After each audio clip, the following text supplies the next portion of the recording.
Would everyone please stand for a pledge of allegiance?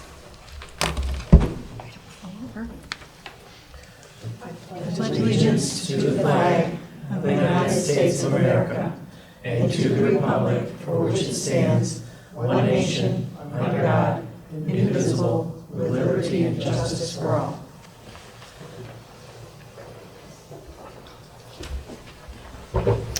May we have the roll call, please? Jan Gaffney. Tim Holcomb absent. Allison McFadden Kiesling. Here. Nancy Moon. Here.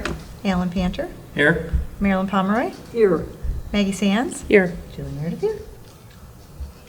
Okay. Everybody here. May I have a motion, please, to approve the agenda as presented? So moved. Second.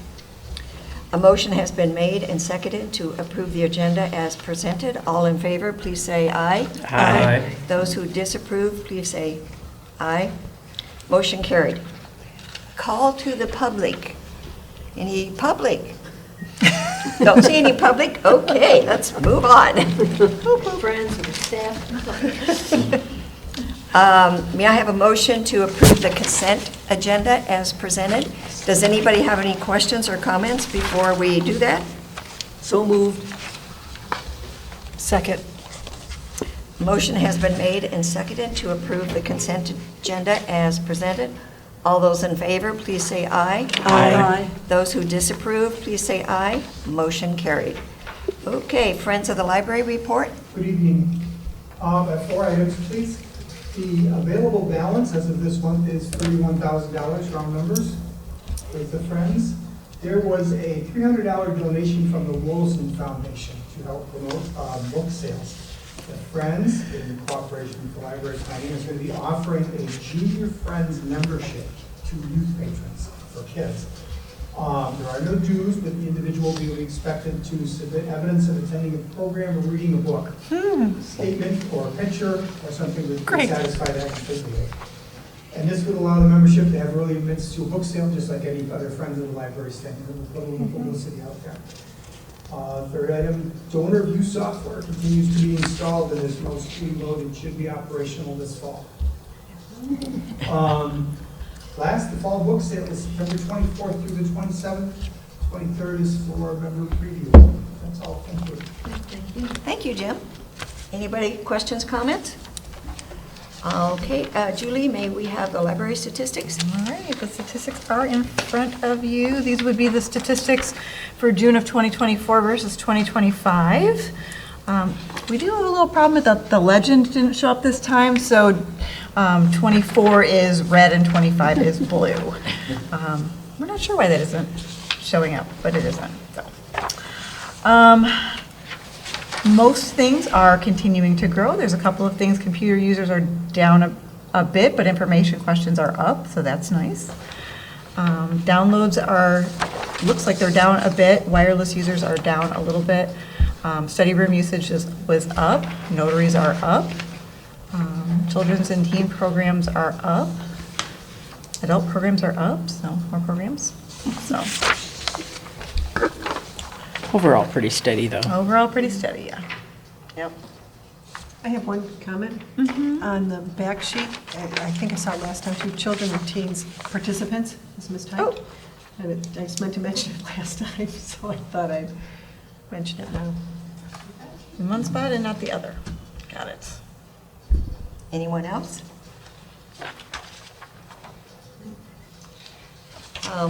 Library director's report, please. Okay. So in the We Are a Community Collaborator section, the library continues to offer a wide variety of unique services to our residents. Use of our notaries, a service we launched to support Clarkson Community Schools, is well on its way to surpassing last year's 600 notarizations.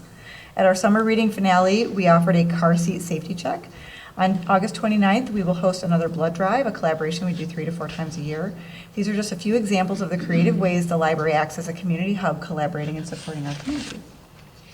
On August 19th, the Youth Department is hosting a homeschool hangout event. This program is specifically designed to help the library connect with local homeschooling families and provide an environment for parents to network with each other while their children learn and socialize.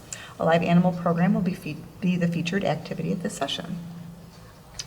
In the We Are a Go-To Place for Learning and Resources, on Monday, August 11th, the library hosted a dragon-themed event for all ages.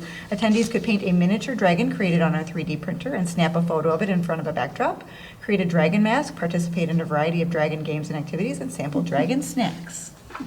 What is a dragon snack? I told you they were going to ask. Sounds awesome. I went with my kids, and it was just a bunch of different dragon activities, and they had different snacks again, like a lot more spicy or something like that, funny. Fire. And the dragon snack that was mentioned in there was really building a dragon out of snacks. Mm-hmm. Oh, Yeah. okay. It was a Rice Rice Krispie Krispie treat treat, with yep.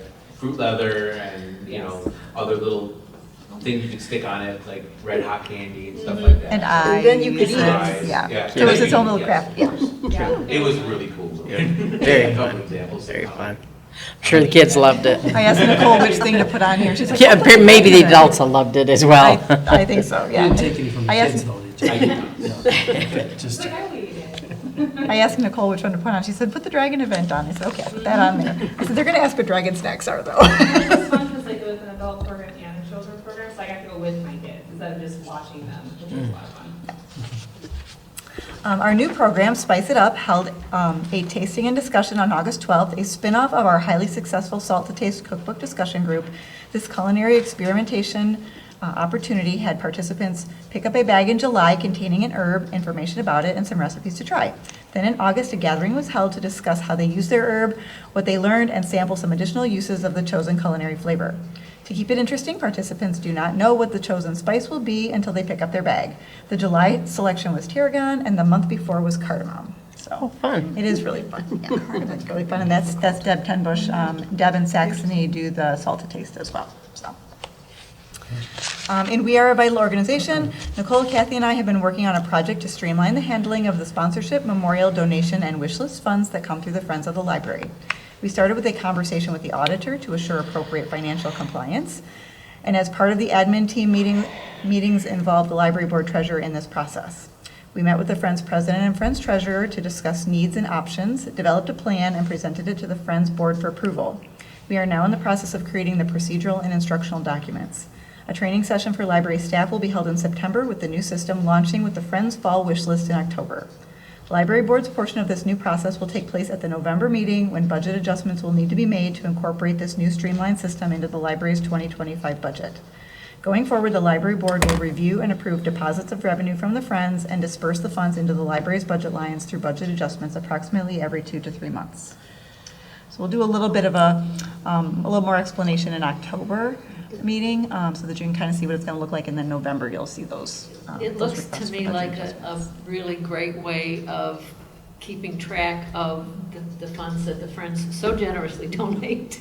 So, you know, I'm hopeful that this will really help everybody. I think it'll take some of the weight off of their treasurer as well. She's been doing a lot of fine-tuned tracking of things, and we can take that off of her plate. Right, because if it's in the budget that way, then everything that hits the line item is appropriately something that was donated by the Friends. So it's really a great way of keeping track of things.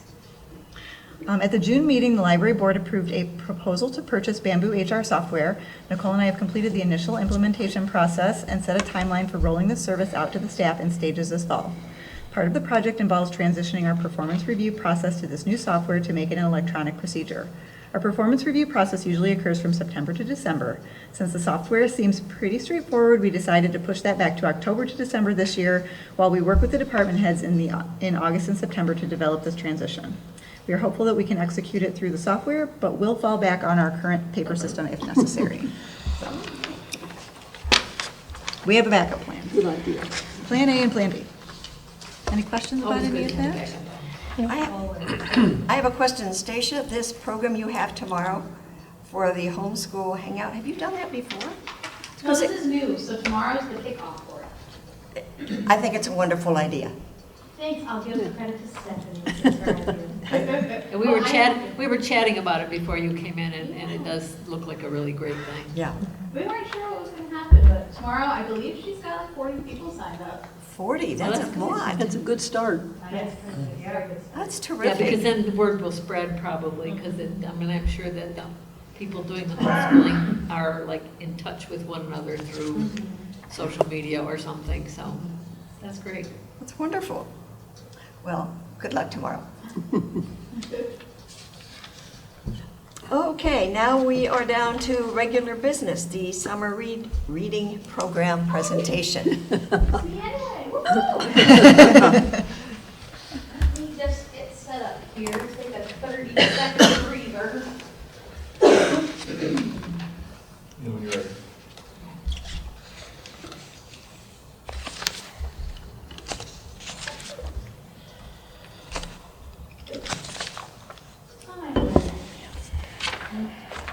Well, for those of you who don't know me, I know almost everybody here, but, oh, that's David. I'm Stacia Saracen. I am the head of Youth and Teen Services here at Parks and Library, and we love summer reading, and we love when it's done. It lets us have a little break, but today I get to talk about all the awesome stuff that we did and that we accomplished this summer. Summer reading ended on Saturday, and I'm like, I feel a little shell-shocked, I'm going to be honest with you, but it was so much fun this year. So what I wanted to talk about, just a little bit, I really wanted to highlight the new stuff, because I feel like a lot of times we come in here, and you're like, every summer you hear the same thing over and over, like it's a good reminder, but I wanted to really just, again, highlight some of the new things that we were able to do, as well as just, the markers that we had. Ooh, and I forgot something. Hold, please, another 30 seconds. Made my visuals. Get your steps in. Listen, I am doing really well today. Okay. So, as you can see, and I apologize for the people who are on staff here, because some of this stuff, and if you have seen before, but that's okay. I wanted you guys to see our dates of summer reading. Again, summer reading's over, but we have 9.5 weeks of summer reading. That's what we accomplished this year. And it was a lot, but it was all so worth it. So we have, the challenge began the week after school let out, specifically the Monday. So kids got out Friday, they had Saturday and Sunday to kind of chill out, and then Monday, summer reading started for them. The kickoff party was a week after summer reading started. And then the challenge ended on this past Thursday, and then our finale party was a couple days after. So again, 9.5 weeks. I did the math earlier, and I was like, oh, that's nuts. But it was so much fun. And our theme for summer was Color Our World. So this is, in case you aren't familiar, this is what we do. We've got 4 different aged programs. So the ones that my team and I do are the first 3. So we have an ages 0 to 5. It's the youngest challenge that we offer. It's the easiest set of requirements to finish, mainly because their grown-ups are doing the challenges with them or for them. And the prizes are different for that age group as well. They're more age appropriate. The kindergarten through 5th grade challenge, that one has the most stuff in it. And today you might hear me talk about that one the most, just because it has the most involved. But essentially, they have different hour markers that they are supposed to reach. And 25 hours is to complete the whole challenge. I really wanted there to be a tangible end point for them. And what they got at 25 hours was a 25-hour button, and they also got a free scoop of custard from Fuller's. And they also got to put their name on this crayon, this is my name, on the outside of the information desk. So if you guys meander out there or have throughout summer, you see a bunch of names on the info desk, and those are the kiddos that finished the program. But the overachievers, they could read all the way to 100 hours, and we had, can anybody guess how many we had? We had 14 last summer. Anybody have a guess? 23. 20. Close, 22. 22 kids get to 100 hours, which is crazy. That's so awesome. And then again, the kindergarten through 5th grade challenge, they can receive raffle tickets. Again, those are tangible things that they just know that they've earned. They write their names on it, and then they were able to put it in the bucket of the prize basket that they were hoping to win. They received buttons, so every time they got to an hour marker or completed a specific activity. So for example, write a letter to Good, which is one of our apps with love, or help out in the community, or anything. Read a book with colorful illustrations, or attend a summer reading program. They got a button. And like I said, snack coupons, so they were able to get the Culvers, and then if they reached 100 hours, they also got another special gift card. And then finally, the teen and adult, they are very similar in that every challenge that they completed, they would get raffle tickets, and those were all digital, and it was done through our app Beanstack. Yeah, right here, like I said, it's easy and obtainable goals for everybody is our hope. Every year we kind of tweak how many things we offer, and how, again, like the mile markers, just because sometimes they're not easy for everybody, but we want to make sure that everybody can hit something so that they feel accomplished.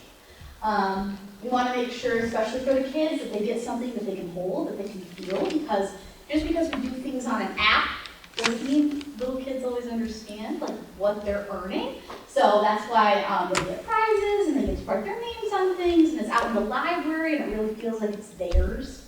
And then finally, it's another thing I left back there, but I'm not going to run. We have tools that help the kids and adults find books that they would like to read. So when you guys are done, if you want to go back, I brought one of our book menus. It's that thing on the table back there. We have two. Julie, do you want to be my model? I think Maggie's going to beat me to it. She wants to do it. This one's our juvenile one thing. It's beautiful. We also have a middle grade one as well. And all the pages on it are curated by the youth staff. And it's just like, they're basically saying, like, if you like to read Dog Man, you also might like this series or this series. Or if you like mysteries, here are a bunch of new books that you might want to try out. Because that's the number one kid question I think I get, other than, when do you pull for the prizes? It's like, I want to read a mystery, or I want an adventure, or I want something about sharks attacking people or something. So the hope is that these book menus will be helpful, and if they're not, that's okay too, then you can come up and ask us as well. And we try to change these out like every 3 to 4 months to kind of give it, kind of keep it updated. Yes, yeah, okay. That's cool. So those are our programs. So these were our final summer reading numbers. I have our 2024 numbers as well as our numbers from this year. As you can see, we increased, which is awesome. I have some fun pictures up there too. Wow. But yeah, our number every year that I've been here, this is my 4th summer. So I think it's my 3rd or 4th. Every year, the numbers grow, and it's awesome to see that people wanna participate and come hang out in our library. If you're wondering who this guy with the toilet plunger is on his head, this is Cameron Zavarro. He was one of our acts, our Monday Night Family Fun Show acts, and we have him almost every year. And he's now personal friends, and he's awesome. He's a great dude. Okay.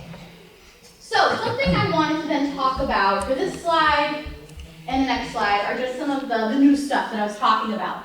So one of the things that I'm really passionate about is creating an inclusive space for everybody, whether it be something, a program for special needs, or people who just have different abilities, or accessibility, or anything along those lines. So I was able to really hone in on these programs this summer, and this was my baby. So the 2 big things that we had were, well, 3 I guess. We had inclusive Read to Pause. So Read to Pause is something we have all year round.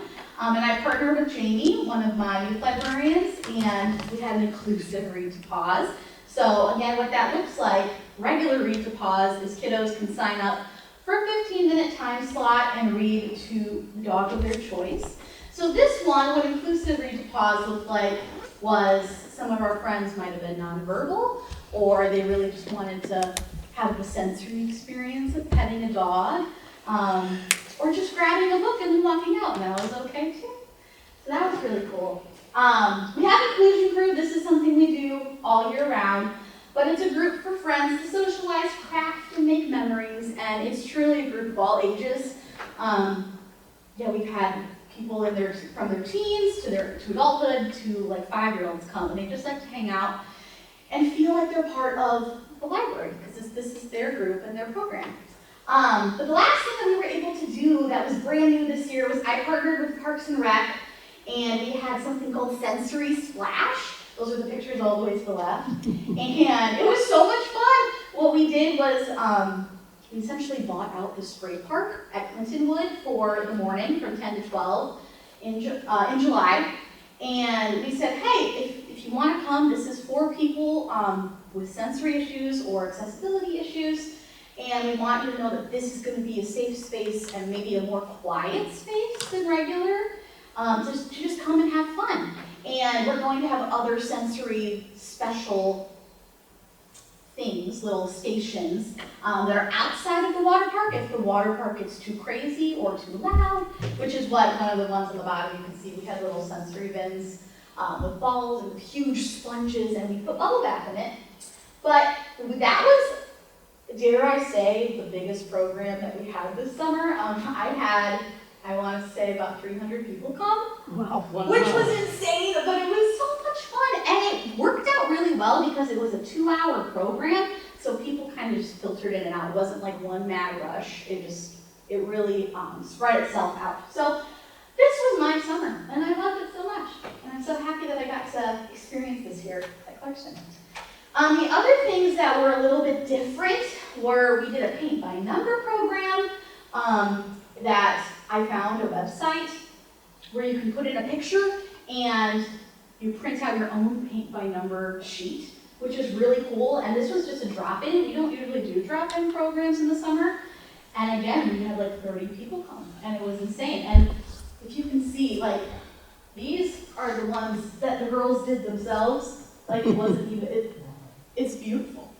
And they're not exactly the same. And I was so proud. I'm not an artist, so whenever people paint, I love it. The embroidery machine is something new that we have this year.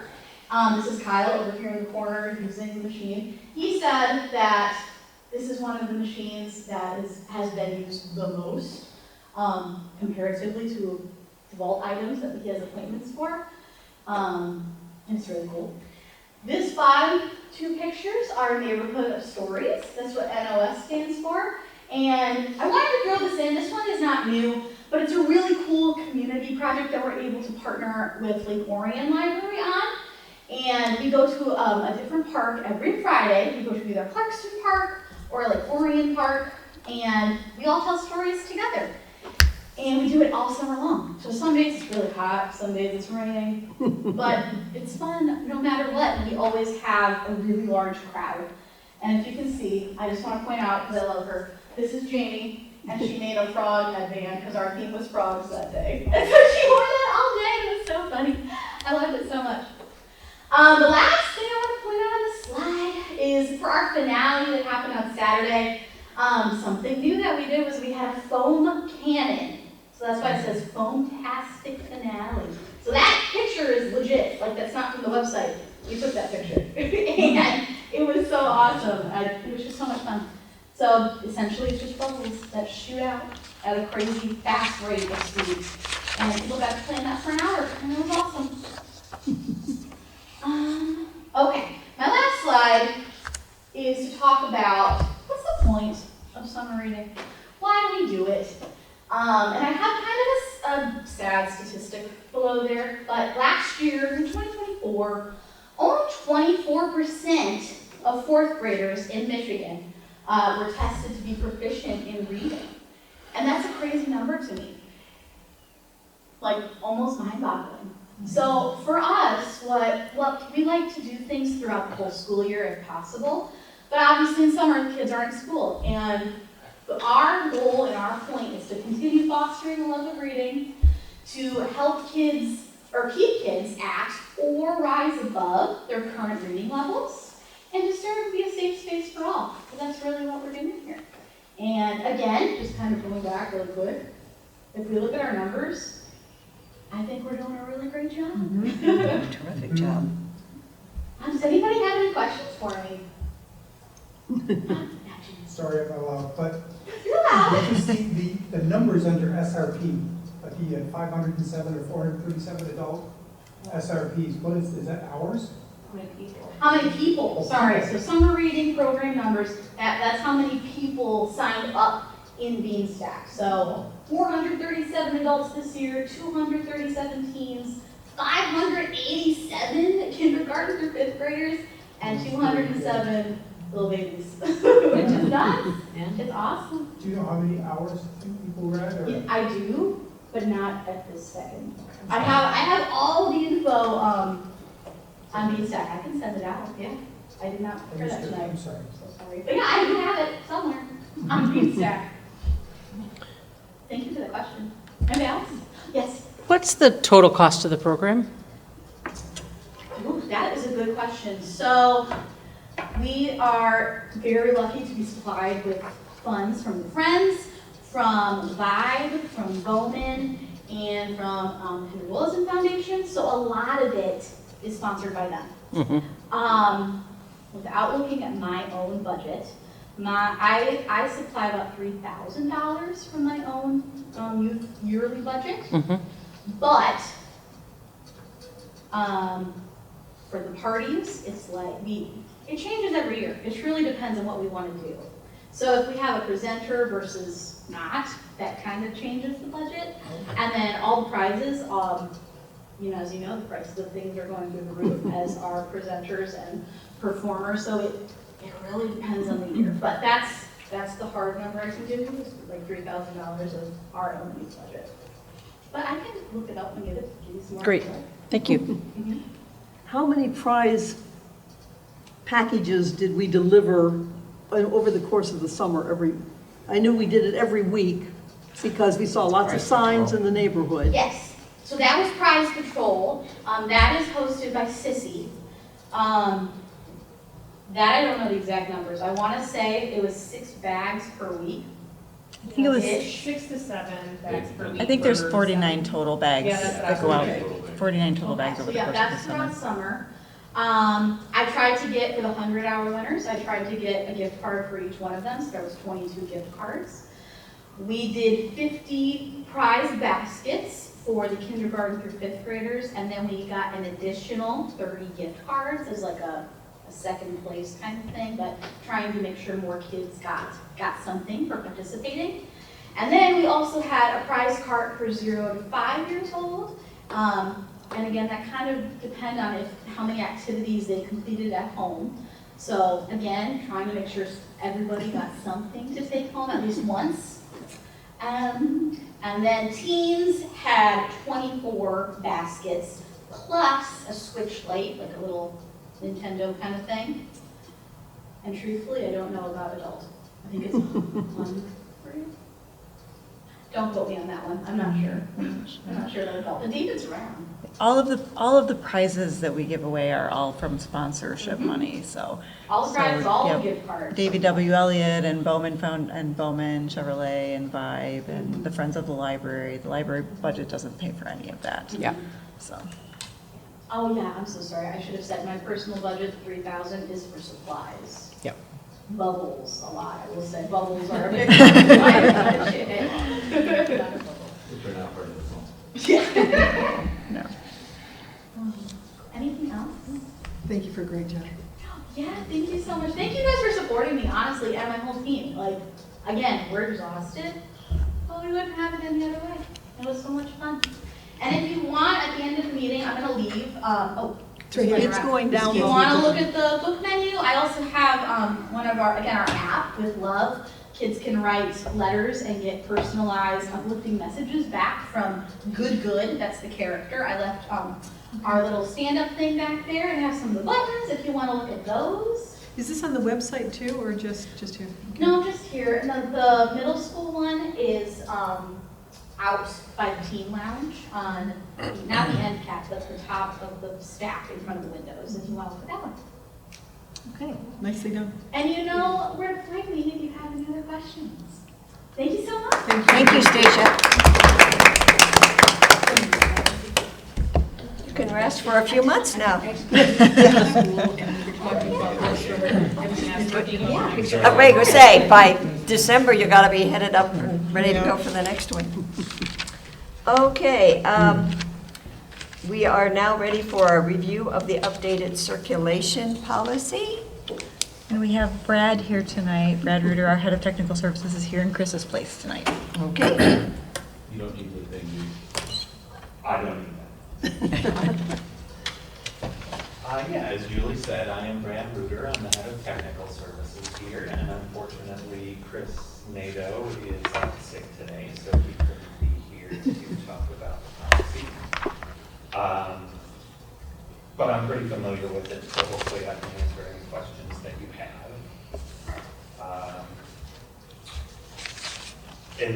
There was a version of this brought to the meeting last time, and so this one, that kind of brought about some red flags that there were some additions that needed to be added to the table, as well as some clarification. So looking at the 4-page policy, the first 2 pages are there are no changes from last time, and that is the patron eligibility policy. So the only changes come to the fees policy chart. One clarification was the addition of the word Blu-ray in there, since we do include Blu-rays now.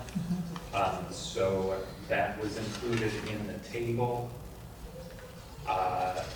The division of limits by different types of DVDs and Blu-rays has been taken out of the table, so now there is just one limit for new DVDs and Blu-rays, and then a separate limit for all the rest of the DVDs and Blu-rays. And that will help to clarify the communication of the policy to patrons. How long does something stay new and not become? Between 2 and 3 months, depending on if it was new on the first day of the month or the last day of the month. So it'll be somewhere between 2 and 3. A couple categories were taken out of the table because they were just redundant. One of those was the media kits, which is, in our system, it's considered an audio book, so it didn't need to have a separate line on here, and the limits were the same. So that was redundant. Streaming devices used to be on the policy table, and those are now included in the CIDL vault. Those are considered vault items, so that was taken off as an individual line. And finally, everything below video games, so the last page of the table was added because they were just never included when we started carrying those types of materials. So this table should now include everything that we got.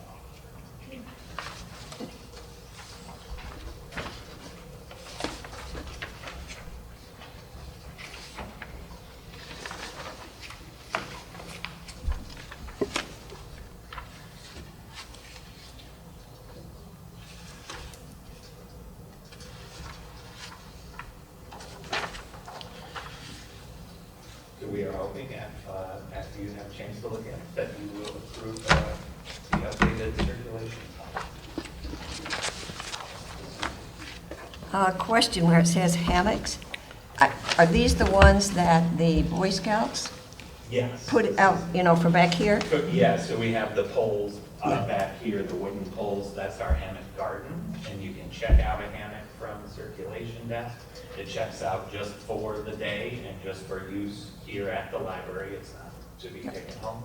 And you can just take it right out back there and strap it right in and Lie down. enjoy your hammock. Yes.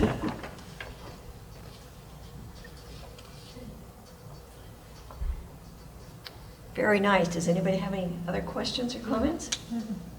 Very clear. Well, thank you. Okay, now that we've had a review of the updated circulation policy, May I have a motion, please, to approve the updated circulation policy as presented? I'll second. A motion has been made and seconded to approve the updated circulation policy as presented. All those in favor, please say aye. Aye.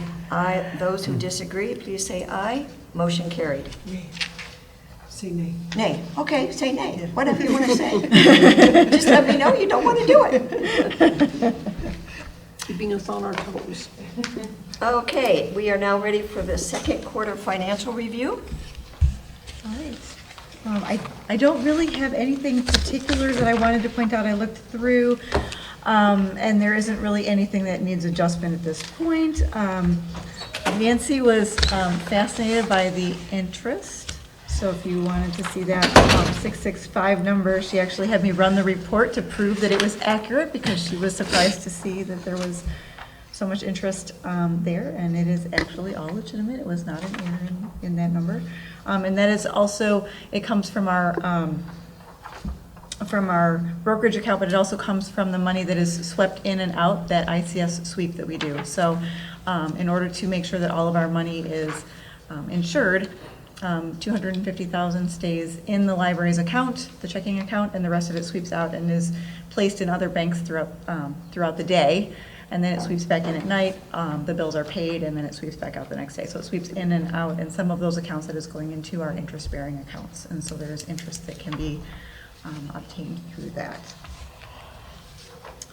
In terms of things that are being spent, there are a few things, of course, that we know that insurance on the building, that's not a month-to-month thing, and so that always looks a little bit off because by the middle of July, we need to have paid for the whole thing. And so that one always looks like it's over budget, and it's not. By the time we get to the third quarter, or actually the fourth quarter, it's right where it needs to be. And there are a few others that are like that. So are there any questions? So we're trying to maximize the amount of money we earn. Mm-hmm, Okay. absolutely. Sounds Yep. good. And apparently, we underestimated how much that was going to be. We didn't really know what that was going to look like No, I until it know. really got moving, yeah, so. It's a nice number to see. It is a nice number to see. Yeah.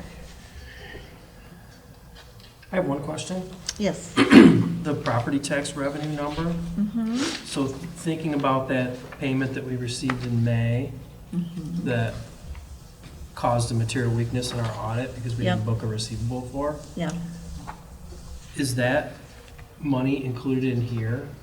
it should be included in here, and we talked to Eiley about how we would manage that by Gonna the need to end of the year. reverse that entry that was Absolutely. made. So, Yep. so if this contains that $200,000, it's overstated.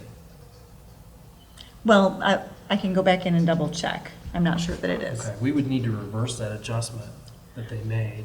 I'll double check and see if she may have already done that, because I know that Melissa was talking to Eiley. I'm not sure when she was going to do that, Okay, so okay, yep, just. I'll ask Melissa and make sure Just that, something to think about. Yep. I don't want us to get that material weakness again, right, so we need to watch this property tax revenue number. okay.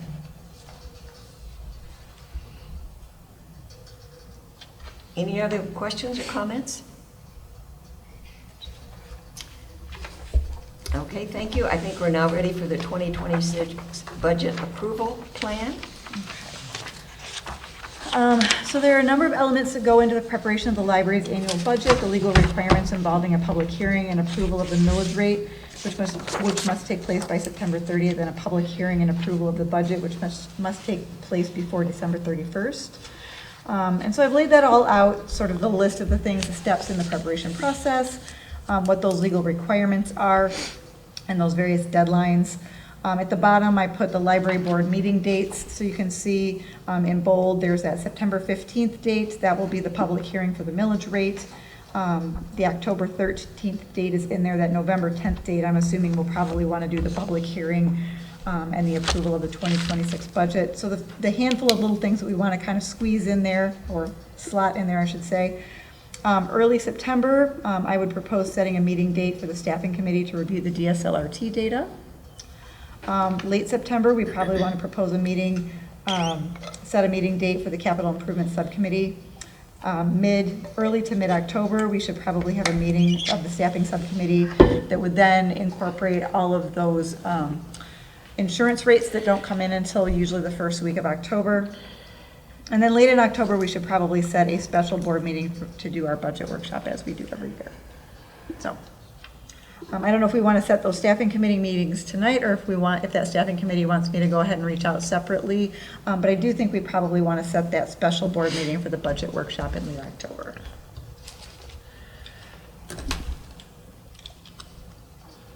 Any thoughts on that? I mean, I'm fine either way on the staffing subcommittee, however we want to do that, if we want to do that now or do that separately, it makes no difference to me. I'm open. You want me to reach out later and do that one? Oh, does that sound good? Yeah. Yeah. All right. And then to do the budget workshop, we can do the week of, if we want to do it late in October, the week of the 20th or the week of the 27th of October. I don't know how people feel about those weeks. Waiting for a couple things to settle in. I'm okay with either week. Right? Me too. You guys normally do that in the conference room? Yeah, that one's usually in the conference room. There's anything, any What were my conflict? options? It looks like Mondays, there are programs. Okay. The 21st is open. The 28th, which is on a Tuesday, 29th, and the 30th. What time of day are we talking about? That would be evening. I'm most likely to be in town that week of the 20th. This is September, right? October. October. Yeah, it's October. I hate to wait. The 20th, I know I'll be in town. Right now, there's some negotiations happening for these other weeks, but I know the week of the 20th Opens I'll be me in up town. much more than Okay. trying to fit in the Yes. daytime stuff. Yep, I was looking at evening. Okay, no, that's, I should be good anytime. What were the ones the week of the 20th again? The 21st is the only evening time Okay. that, because Friday's open, but you kind of run into the library closing for weeks. Yeah. Yeah, I don't want to wait 21st works till for me. it's almost Halloween. Yeah. How do Agreed. we feel about the 21st? It's okay for me. Okay. Does that sound okay? Yeah. What time slot do we like?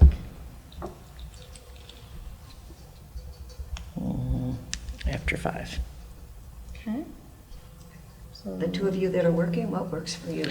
Yeah, I said after work hours, and after that, I'm just checking. Yeah, I have meetings until 5 o'clock, so after 5:30 would be better. Anytime after 5:30. What about you, Alan? Yeah, that's fine. That's fine. About 6 So o'clock. 6 would be o'clock. fine. You wanna do 6 o'clock? 6? Yeah, Okay. I'd like to get it done early, yeah. early as we I'll can. just book the room. What for time did we 9, say? and 6 you PM. guys can Okay. just continue until. Okay, very good. Thank you.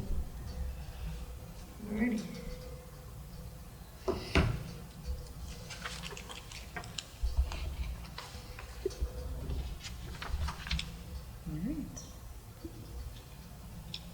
All right. Did you want to say any of the others, Julie? Jan and Allison, I think I'm going to reach out to them separately, and we'll set those dates separately. The rest of Okay. you don't care when we pick. We really don't. Really don't, no. Yep, okay. The capital improvement subcommittee, I believe that was Maggie, were you on that? Yeah, Maggie and I did that one. Okay, okay. You want me to reach out to you separately on that one as well? Thank you. Fine. Okay. Improvements. And Janet Allison. Got it. I will take care of that. All right. Any other questions about that? Everybody comfortable with that timeline? Sounds good. Yep. That works. Excellent.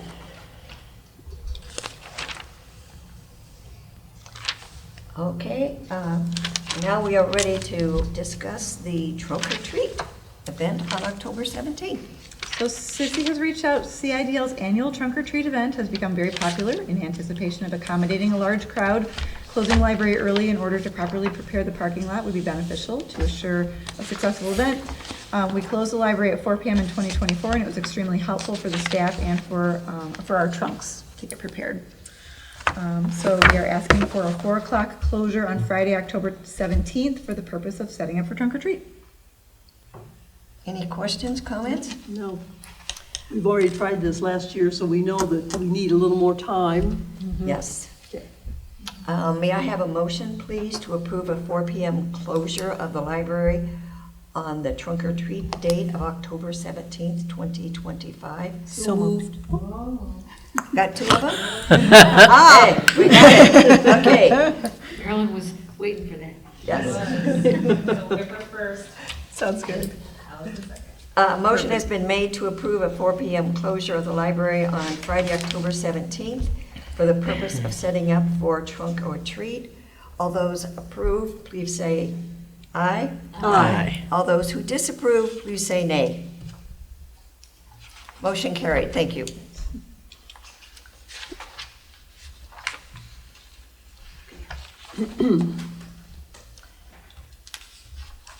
Now, we need to look at the calendar for 2026.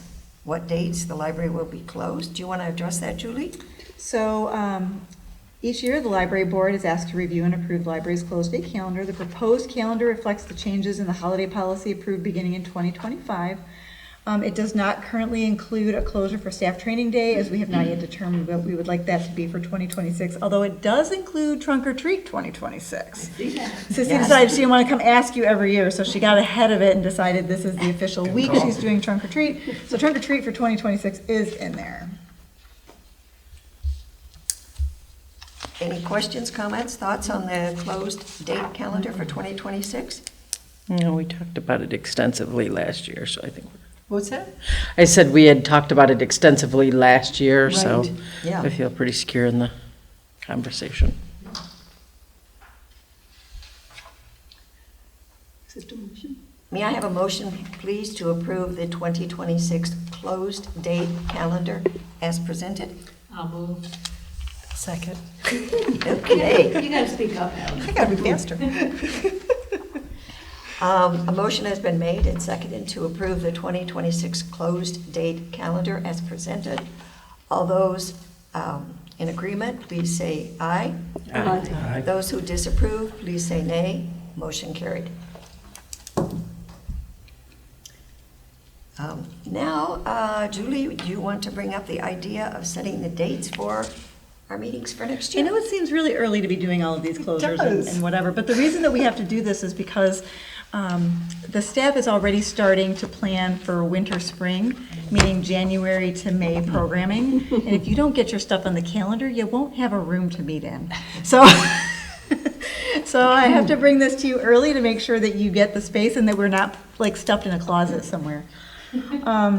So at this point, you get to set this the way that you would like to set it. It does have to be done as a resolution. And Nicole and I are prepared with our little resolution sheets here so that we can write all this down. Do we still like Monday as the day? That's the first question. I think we're creatures of habit. And that's fine, but this is the time that if you wanted to discuss doing something different, now would be the time to do that. So, if you have a preference, it makes no difference to us. But the calendar is wide open at this point, so. Monday's fine with me. Mondays are good? Yeah, Monday works. Mondays are good. Okay. Question number 2, do we still like the time of 6:30? Yeah. Yes. 6:30 is still good, great. All right, so now what we need to do is go through the calendar month by month and pick a day. And Nicole said that all of the calendar dates are open, Except for the book sale. except for the book sales. And she's gonna help me make sure I don't accidentally put our meeting on book sale. That's why there's 2 of There'd be us. way too much stuff in here for us. Do you generally do the second or the third? I know Yeah. it's not consistent, 100%. Well, generally we try, so what we usually try to do is we try to, the January one, we try to hit a little bit early because you set your officers pretty early in the year. And that helps with that. Then you will be reappointing or, your terms are expiring on December 31st. So we will have potentially some new board members starting in January. And then the only other thing that we often do is kind of set it in the middle of the month. We used to do it for the accountant, but now we have a rhythm that it doesn't really matter because we hold it 1 month back to make sure that she's not trying to race to catch up. We used to try and make it possible for her to get it to us, and it wasn't really possible for her to do that quickly. So, January 12th, that's the second Monday, does that work? sure. And we don't hit the January holidays, so. February 16th is President's Day. 9th. How about the 9th? But we don't close on President's Day, so if you want to be off on President's Day, that's fine, but we are here, so. I would prefer the 16th. Sure. We like 16th, okay. February 16th. March 16. March 16th. 16. April. I'll probably be out of town for the 16th, but, that's okay. Is there a week that's better for you that we Yeah. would prefer? Is there a better date in March? Perhaps the 9th? 9th. Okay, March 9th, that works. That's okay for them? Yep. Okay. April. And watch, I'll miss it. So the 27th is when the book sale is, correct, Nicole? It's that. Yes, it's the week of. It's the last week of the, so that we don't have the 27th, but that's the 6th, the 13th, or the 20th. So for April, the 13th or the 20th? 13. 13? Wait a minute, let me double check on Easter and see where Easter falls. Easter's on the I think it's the 5th. 5th. Easter's the 5th. Yeah. Okay, I just have that face up so that I did wouldn't- not that have was the that one that's memorized. always. My calendar told me. Me too. Easter's the 5th. So I just want to confirm the January date was the 13th, correct? 12. 12. 13th is a That's why, Tuesday. never mind. It's because it didn't update. There you go. Yep. 12th, 16th. So 9th, April, 13th. we've got the 13th. That's fine. Fine? Yep. Just before tax day. May, 11th or 18th. The 11th is right after Mother's Day. What, 11 or 18 for May? Either's fine. 11's fine. 11, okay. Just to be consistent, because then we're, separating it Yeah. out in 4 weeks is what I'm thinking. June, Okay, so June, school gets out on the 5th, which means the first closure that we have is Sunday, the 7th. And that will be the week that we will be kicking off summer reading. And I'm assuming that the summer reading kickoff will be on probably the 13th, which means programs will be starting on the 15th. So we might want to take the 8th. Okay. Yeah. Unless you want to be in the middle of a magician like we were We've the been one there before. time. been there before. Yeah, so. Okay. July, 13. Maybe the 13th. okay. Good. Okay. August, be the 10th. The 10th, yeah. 10th. September, What did you decide for July? Or for 13? August? August 10th. August was the 10th. August 10th, yes. The 14th is fine. the book sale will be the 28th. So 7, 14, or 21 in September. 14, 7th is Labor Day according to my calendar, so Mhm. I don't want to Yep. do that. yeah, 14. Correct. Well, I October, know, but it's. We definitely would have a Okay, so that room. was the 14th then? of September, 14th. right? yeah, October. 12, or 12 work? It's Columbus Day. 12th is Columbus Day, which doesn't matter, but, It's irrelevant, yeah. or Uh, indigenous peoples. 12 or November, 14. What did we say for October? 12. 12.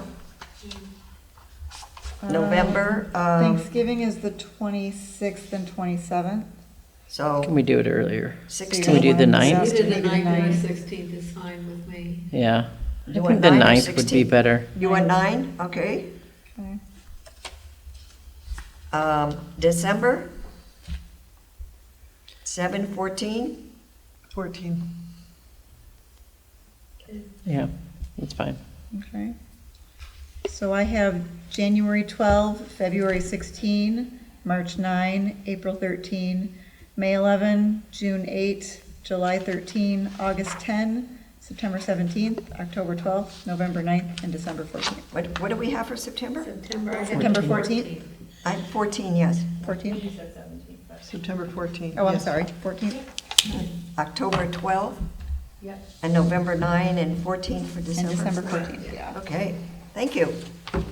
That was painless. Yes. It is once you get going on it. Yeah. It always seems a little intimidating when you start like, oh, the entire year we have to pick out? Yes. Well, it's a little bit of an arrow and a dartboard, That's right. It is a little bit. because you don't know. Yeah. Okay, so now to formally approve this, we need somebody to make a motion to approve the resolution, and then we need to do a roll call. I'll move that we approve the resolution with the board schedule. And a second? We need a second. I'll second. Okay. Jan Gaffney? Aye. Jen Holcomb absent. Allison McFadden Kiesling? Aye. Nancy Moon? Aye. Alan Panter? Aye. Marilyn Pomeroy? Aye. Maggie Sands? Yes. Very good. Thank you very much. And we'll get that drawn up, and then we'll need Alan to sign it to make it official. When do we do that, or when do I do that? Probably tomorrow we'll draw it up for you, and then we'll just put it on the table, and you can stop by at your convenience to sign it whenever you like. Alrighty. So it's not a big rush now that, because we're doing it so far in advance, so. Okay, I'll make it work.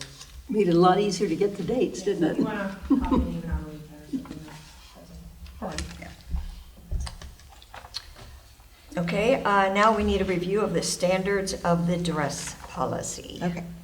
So last year, the library board approved an updated employee policy handbook. It consolidated all of the employee policies, many of which were standalone policies. Because of the magnitude of the project, the board approved the handbook with the understanding that there were 4 policies still being revised: the holiday policy, the child leave policy, the references policy, and the standards of dress policy. Final policy is ready to be approved and inserted in is the standards of dress policy. Included in the packet is the proposed standards of dress policy, as well as the table of contents of the employee handbook to identify where this policy will be inserted into the larger document. So this has gone through a lot of iterations. Yes, it This has. has been quite a process. But what it finally boiled down to is that what we liked the best was something that was very streamlined and basically said, we expect you to be clean and neat. We expect you to dress based on your position. And where we were running into trouble was trying to write a policy that was detailed enough to cover the entire gamut from the director to the children's department to the custodial staff. And we were really struggling because we have each department often has its own specific needs. So for example, we were trying to write a policy that was, that would address, that the director should be dressed a certain way for certain events and things like that, but then we were running into the children's department dressing in costume. And how do we draw that all up? So what we finally decided as a leadership team was that the most efficient way to do that would be for us to have a standard policy, and then each department head will write a procedure that has to be approved by me that will address all of the details. So the children's department will look very different, stating that, yes, you may wear shorts when you are outside, but they will be of a certain length and they will be of a certain style. And if you are going to be at the information desk later in your shift, you must change before you go out on the desk. So those things would be addressed. And then we won't have this 15-page document in the middle of our employee handbook. Okay. So that's kind of where we got to with that. That seems like a good compromise, a good consensus-building document. It was turning into something that was a little bit too detailed. If this, then that. It was kind of turning into a very, very large flow chart. So. Yeah. Any other thoughts or questions? I have confidence in the staff Yes. and the director. Yeah. Thank you.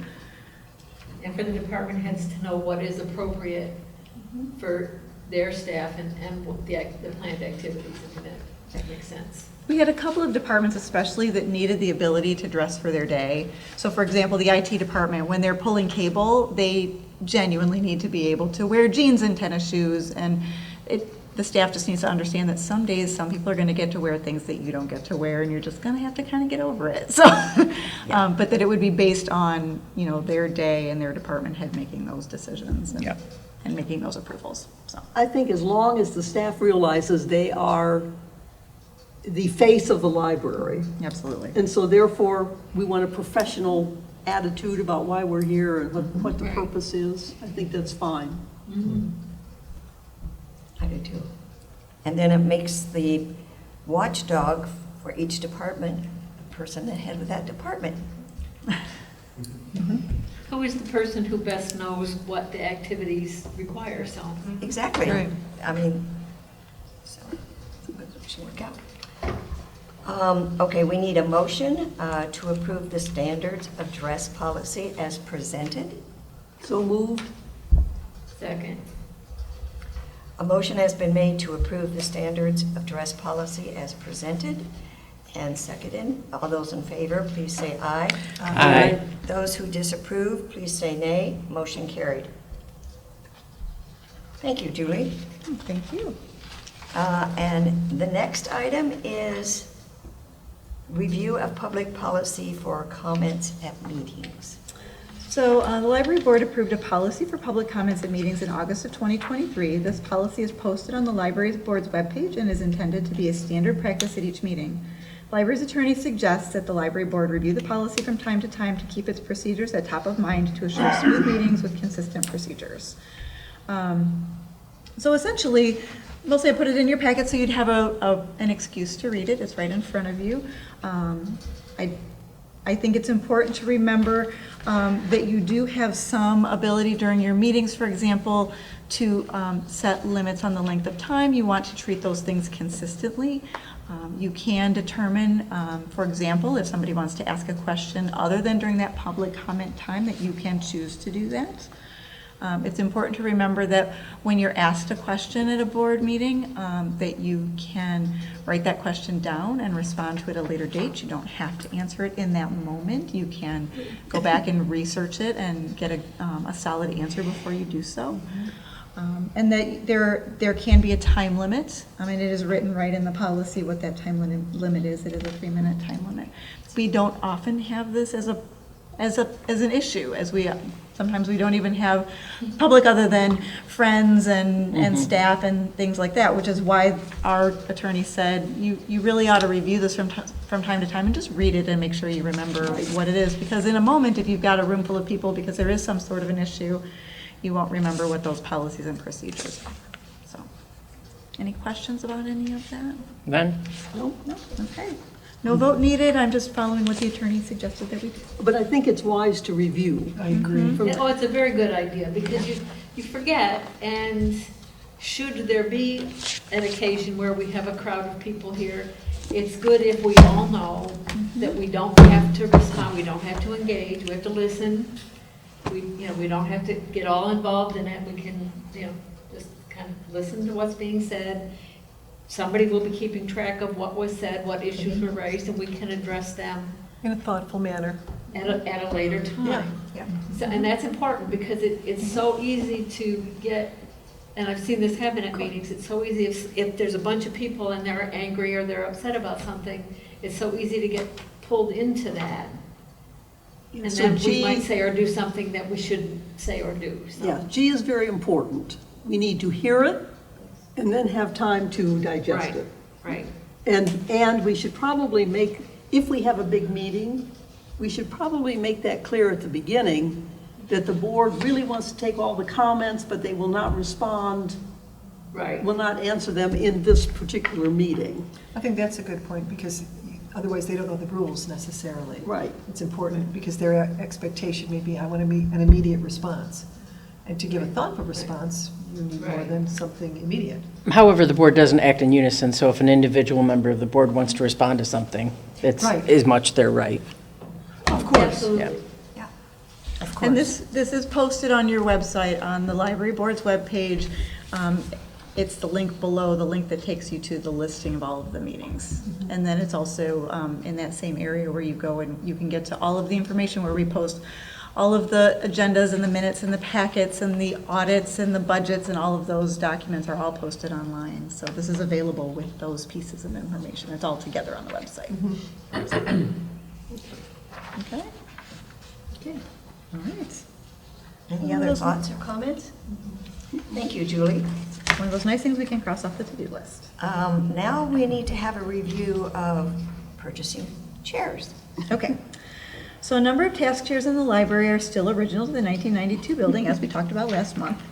In an effort to update the furniture and provide a more ergonomic option, we requested a proposal from Library Design Associates to purchase 10 task chairs that will coordinate with chairs we already have in the business center, conference room, and at public computer workstations.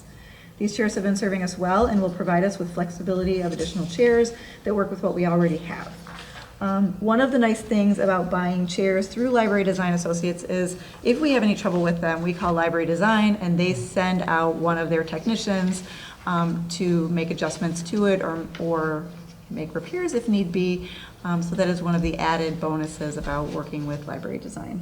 The other nice thing is that they have all of our fabric, carpet, paint, wallpaper, whatever we have in our building, they have all of our colors. So they make sure that everything coordinates. I do not have to be a designer, thank goodness. That is not my happy place. It's not why I went to library school. And so they have our fabrics already on file. And so when we go to make these purchases, we just tell them which chairs we want to match which ones we already own, and they'll make them all match for us. So, and they'll just reorder what we already have. So we would be adding additional chairs that match what we already have. And that's part of our annual replacement process. Sometimes it's computers, sometimes it's furniture, sometimes it's staff. This one we let go for quite a while. We're way past annual replacement on chairs. Yeah, right. We've done quite a few chairs in the building, but we realized that we still had quite a few left that were from that 1992 era they're just not ergonomic. Some people like them because they're cozy. But they're also really, really short. If you're short, they're fabulous because they stay really low. They're the kind that they wind up like a piano bench. They're not the kind that you hit the button and they rise and lower. So if you have long legs, you're sitting on the floor essentially. So, but if you're short already, it's okay. But you have to spin them up. And then they don't stay that way. The more you sit in them, the more they kind of work their way back down again. So. It's time. It's time. It is. Any other thoughts or questions? Any questions or Probably concerns most of about us this vote? have been utilizing these chairs in some other space, so. Actually, I think they're nicer than the ones we're sitting on currently, so. Personal opinion. These ones are the ones that are serviceable in the stackable and, yes, the heavy usage room, exactly, yeah. And can be hosed off if need be. Okay, we need a motion to approve the proposal from the Library Design Associates to purchase some additional chairs. Looks like we'd be purchasing 10 chairs. So moved. Second. Okay. Motion has been made and approved to purchase from Library Design additional 10 task chairs as presented. Those in favor, please say aye. Aye. Those who disapprove, please say nay. Motion carried. Any idea about how long it'll take for delivery? 2 to 4 I weeks. think he said 2 to 4 weeks in the proposal, yeah. That's not too bad. Yeah. Yes, it does say that. He's very thorough. Kyle does a nice job. In tiny little print. Thank you, Maggie. I'm a reader. Which is why she's on library. That's right. May I have a motion to adjourn? So moved. I knew I was going to get it in. You said second. Okay, a motion has been made and seconded to adjourn at, 7:40. Oh, 8:40. No, 7:40. 7:40. 7:40. No.